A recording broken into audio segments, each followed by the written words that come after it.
Olá, alunos e alunas. Nós vamos hoje tratar de cor. Cor, então, é o resultado da interação da luz com os materiais. Vamos ver como é que essa interação resulta em cor. Então, a primeira coisa, o que acontece, a gente tinha na última aula terminado dizendo o que acontece quando a luz interage com o átomo isolado. E quando a luz interage com uma molécula, o que acontece? Então, como exemplo, eu estou trabalhando aqui com uma enona. Enona é isso, uma cetona alfa-beta insaturada. Então, o que nós temos na enona? Ligações duplas, são ligações sigma e ligações pi. E também tem aqui no átomo de oxigênio pares de elétrons não ligados, que são elétrons N. Então, tem elétron N e elétron π. Os elétrons sigma a gente não representa nesse esquema. Por quê? Porque na região do ultravioleta, a energia é suficiente apenas para promover elétrons não ligantes ou elétrons π. Eles são promovidos de onde para onde? Então, primeiro vamos analisar aqui, que senão eu vou falar e vocês não vão entender. Pronto. O que está representado aqui é o estado fundamental da enona. 2 elétrons numa ligação π, 2 elétrons noutra ligação π, 2 elétrons não ligantes. Então, nós estamos representando o estado fundamental daquela cetona alfa-beta insaturada. Então, o que acontece agora quando a luz interage? A gente está interagindo, então, a luz a gente muitas vezes representa como Hni, com aquela cetona insaturada. O que vai acontecer? Duas possibilidades. Ou é promovido este elétron N, ou é promovido o elétron π do orbital mais energético que houver na molécula. Então, nós temos dois grupos de orbitais moleculares. O que estão representados aqui agora são orbitais moleculares. Então, isso aqui são orbitais moleculares da enona. Nós temos orbitais menos energéticos, a energia está aumentando assim. Então, aqui é a energia aumentando. Então, nós temos orbitais menos energéticos e orbitais mais energéticos. Esses orbitais são os orbitais ligantes. Ligantes são os orbitais que contêm elétrons. Então, nós temos 1, 2, 3 orbitais contendo elétrons, sendo que 2 são ligantes e 1 é não ligante. Muito bem. Então, nós vamos promover os elétrons do orbital. Aqui nós vamos promover o elétron de um orbital ligante. Olha, foi promovido um elétron daqui para um orbital antiligante, certo? Então, está promovido de um orbital ligante para um orbital antiligante. E eu cometi um erro nesse desenho. Problema de desenho só. Ó, no orbital ligante, os spins dos elétrons são contrários. Quando a gente promove, o spin do elétron tem que continuar contrário. Eu não posso promover o elétron invertendo o spin. Então, o spin tem que continuar contrário. Nunca na absorção de luz, quando o elétron é promovido, há inversão de spin. Então, quando a gente promove o elétron do orbital π ligante para o orbital π antiligante, a gente tem que promover sem inverter o spin.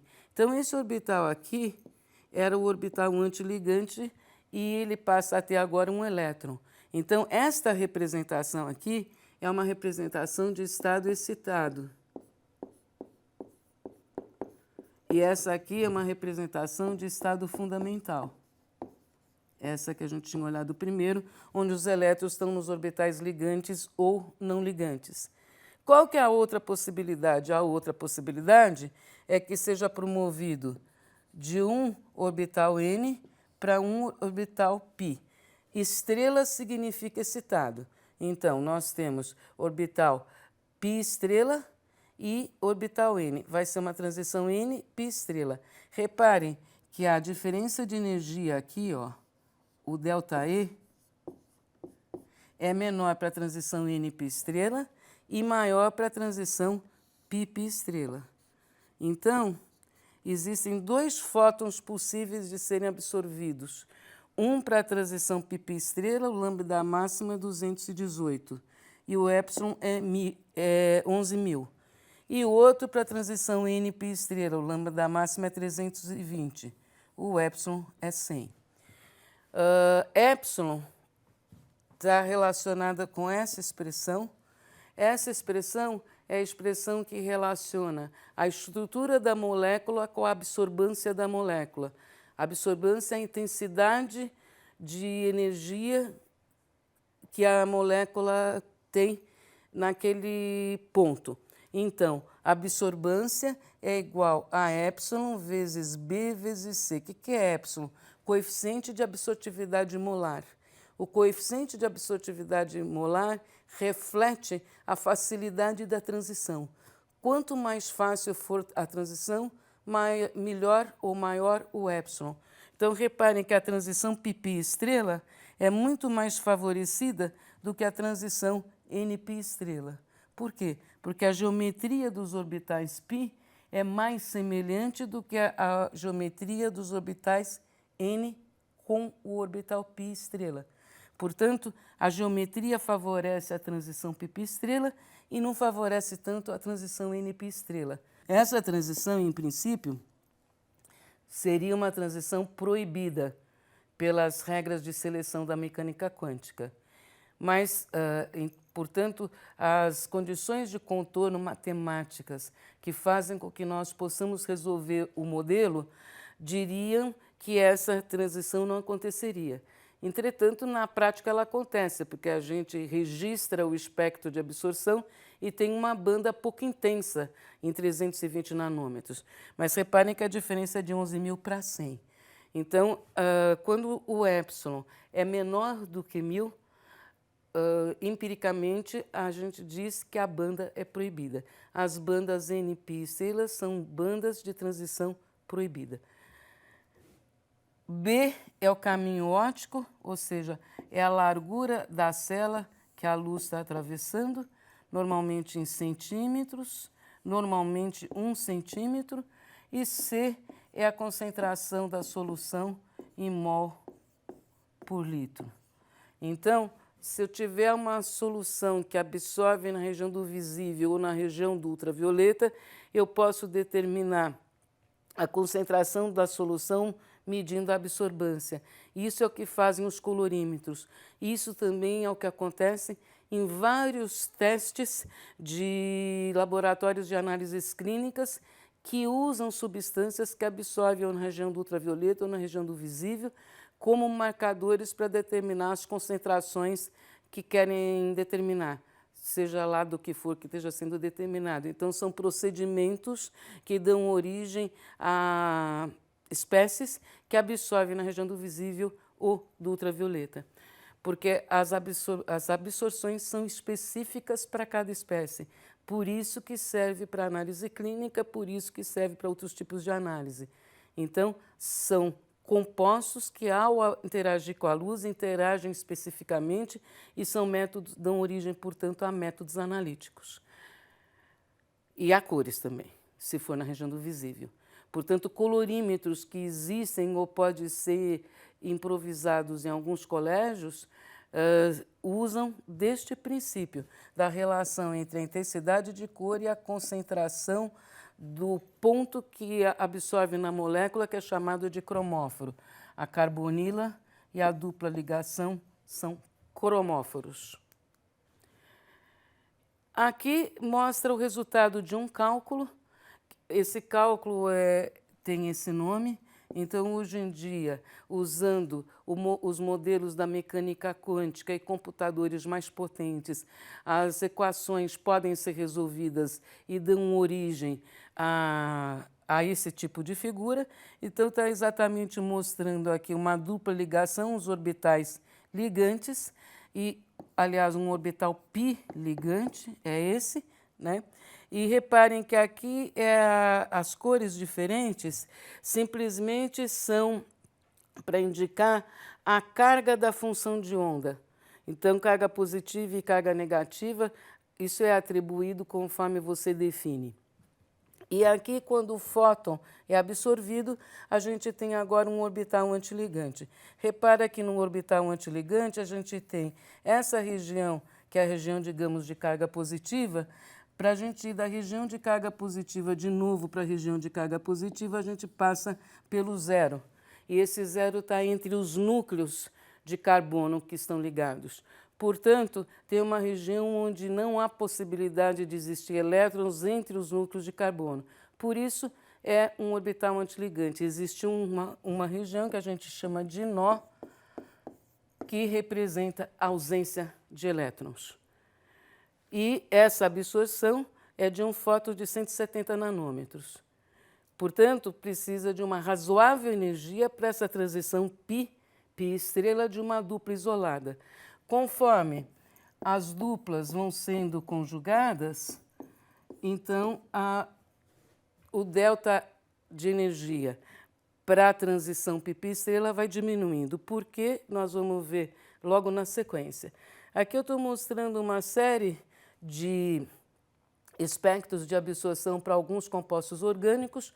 O beta-caroteno, reparem que ele absorve no visível. Beta-caroteno é a substância que atribui à cenoura a cor laranja. A absorção no visível está na região de 350 a 650. Reparem que um dos máximos de absorção aqui em 450 tem mais de um pico, estão vendo? Essa região de 250 a 350 é a absorção no ultravioleta. Então, reparem que a cafeína, que absorve no ultravioleta, é um composto incolor. Este outro composto, que é o ácido acetil salicílico, também é um composto incolor. Ácido acetil salicílico é aspirina, é branco. Não absorve na região do visível. E a acetona, que também é incolor, também não absorve na região do visível. Então, o que eu queria que vocês comparassem nesses espectros é que a única substância colorida é aquela substância que absorve no visível. Estou repetindo aquela expressão que é a lei de Lambert-Beer, que relaciona a absorbância com epsilon, que é o coeficiente de absortividade molar, com B, que é o caminho óptico, e com C, que é a velocidade da luz no vácuo. Aqui é exatamente o resultado, então, da interação da luz com cromóforos. Cromóforos é aquele ponto da molécula que absorve a luz. E aqui está mostrando exatamente um orbital ligante, π, com 2 elétrons. E aí o que acontece? A hora que a luz interage com essa substância, a transição vai ser para o orbital antiligante. Quando a gente, em vez de ter uma ligação π só, a gente tem, por exemplo, 2 ligações π, o que acontece? Em vez de haver a interação de 2 orbitais π formando um orbital ligante e um orbital antiligante, reparem que aqui no orbital antiligante é aquilo que eu disse para vocês. Esse lobo da função de onda tem a mesma carga, portanto, para eu ir de um ponto com carga para o outro, eu passo por uma região de zero entre os núcleos. E aqui a carga está acima e abaixo dos núcleos que estão aqui e aqui. Não existe região de zero entre os núcleos. Esse é o orbital ligante, essa é a representação do orbital antiligante. Aqui são 4 orbitais. São 4 orbitais, por quê? Porque eu tenho um orbital P aqui, outro orbital P aqui, outro orbital P aqui, outro orbital P aqui. Então, o que foi proposto por Hickel, essa é a proposição de Hickel para a gente pensar na distribuição de energia dos orbitais moleculares, a gente considera apenas os orbitais P das ligações duplas conjugadas. Então, 4 orbitais em fase, 2 em fase, depois 2 em antifase com esses 2 primeiros, sendo que os 2 últimos estão em antifase com os 2 primeiros. Depois, a gente vai alternando as fases, branco com branco com branco, depois com branco, e agora alterna totalmente, porque Qual é a proposição feita por Ricker? Qual é o modelo que ele admite? Ele admite que quanto mais nós houver, mais energético é o orbital. Então, reparem que aqui não tem nó, aqui tem um nó para ir de uma região de mesma carga para outra. Aqui eu já tenho 2 nós, tenho um nó aqui e outro nó aqui. E aqui eu tenho 3 nós, um aqui, outro aqui e outro aqui. E aqui eu tenho 2 nós, né? Eu desenhei, mas não pegou. Pronto. Certo? Então eu vou de 0 nós para 1 nó, para 2 nós, para 3 nós. O mais energético tem 3 nós.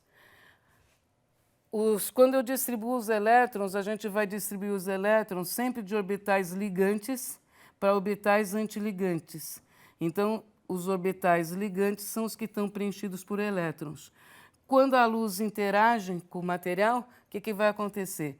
Vai ser promovido um elétron desse orbital ligante por orbital antiligante de menor energia. Tá aqui o elétron promovido, certo? Sem inverter o spin. Então, vai do orbital ligante de maior energia para o orbital antiligante de menor energia. Esse L é de lower, menor energia. Então, é lower unoccupied molecular orbital. Não ocupado, unoccupied. E aqui é highest. Então, é o orbital ocupado, esse O é de occupied, highest occupied molecular orbital. Então, vai do orbital ocupado de maior energia para o desocupado de menor energia. Essa é a transição que a luz causa. Então, esse delta aqui é menor do que esse delta aqui. Como esse delta é menor e a relação é EHC sobre lambda, quanto menor a energia, maior o lambda, mais para o visível vai a absorção. Portanto, quanto mais duplas conjugadas, mais para o visível vai a absorção. O beta-caroteno tem uma grande quantidade de duplas conjugadas. Por isso, ele absorve no visível, enquanto, por exemplo, a acetona, que tem só uma dupla, ou a cafeína, absorvem na região do ultravioleta. Esse delta é maior do que o delta onde há duplas conjugadas em grande número, porque envolve maior número de orbitais p. Ops. Então, o que a gente vê, então, como sendo cor, é a absorção na região do visível, onde, se uma cor é absorvida, por exemplo, o azul, o que nós enxergamos é o que for refletido. A gente não enxerga a cor absorvida, a gente enxerga o complemento da cor absorvida. Portanto, por exemplo, se o azul é absorvido, a gente enxerga o que é refletido, que é o verde e o vermelho. Portanto, por exemplo, aqui no caso, se o azul é absorvido, a gente enxerga o limão amarelo. Quando todas as cores são absorvidas, nós enxergamos preto. Quando todas as cores são refletidas, nós enxergamos a ausência de cor, é a luz branca. Aqui é exatamente esse exemplo, aqui é o espectro no visível, aqui está branco, todas as cores refletidas, e quando as cores são absorvidas, onde é branco eu vejo preto, porque todas as cores foram absorvidas, e aqui eu estou enxergando sempre o complemento da cor absorvida. Então, sempre se enxerga o que é refletido. O que for absorvido não se enxerga. Reparem que a malveína, que a gente discutiu na aula passada, tem um conjunto grande de duplas ligações conjugadas. Todas essas duplas são conjugadas. Aqui eu tenho um nitrogênio positivo. Se o nitrogênio está positivo, é um orbital vazio, portanto, participa da conjugação. Então, esse sistema é inteiramente conjugado, absorve no visível. E aqui, a mesma coisa. Reparem que aquilo que são os corantes de hoje em dia muito comerciais, que são os corantes que têm o grupo azo, eles têm um sistema conjugado estendido. E reparem que esses corantes, Isso aqui a gente fotografou lá no meu laboratório. Tem vermelho 40. E o vermelho 40 é um dos corantes ASO que são usados na indústria alimentícia. Nós fotografamos um rótulo, tá? E tá aqui o vermelho 40. É essa estrutura, é um corante ASO. O corante ASO tem essa dupla. E o amarelo 6 é um corante ASO também. Hoje em dia são conhecidos mais de 8.000 corantes, usados principalmente na indústria alimentícia e na indústria de vestuário. Com isso, embora meio rapidamente, eu acho que deu para vocês entenderem quais são os princípios fundamentais que atribuem cor aos objetos, às substâncias. Porque os objetos são coloridos porque existem substâncias nesses objetos que contêm um grupo cromóforo que absorve algum comprimento de onda na região do visível. E, portanto, a luz refletida tem a ausência da cor que foi absorvida e, portanto, nós enxergamos o complemento da cor absorvida. Portanto, quando é absorvido vermelho, nós não enxergamos vermelho, nós enxergamos o complemento do vermelho, o verde. Essa é a ideia. Com isso, espero que agora vocês possam aprofundar o estudo com essas informações, que são informações de partida, e é necessário ler um pouco para poder ter desenvoltura, para propor uma sequência didática que seja interdisciplinar com esse assunto. Esse assunto é um assunto interessante, como eu disse, porque permite correlações tanto com as aulas de física, por exemplo, modelos atômicos, como entender melhor ligações químicas, como também, por exemplo, entender como os processos que dão origem às análises clínicas, os processos utilizados nas análises clínicas e, por exemplo, correlações com aulas de artes ou visitas a museus e assim por diante.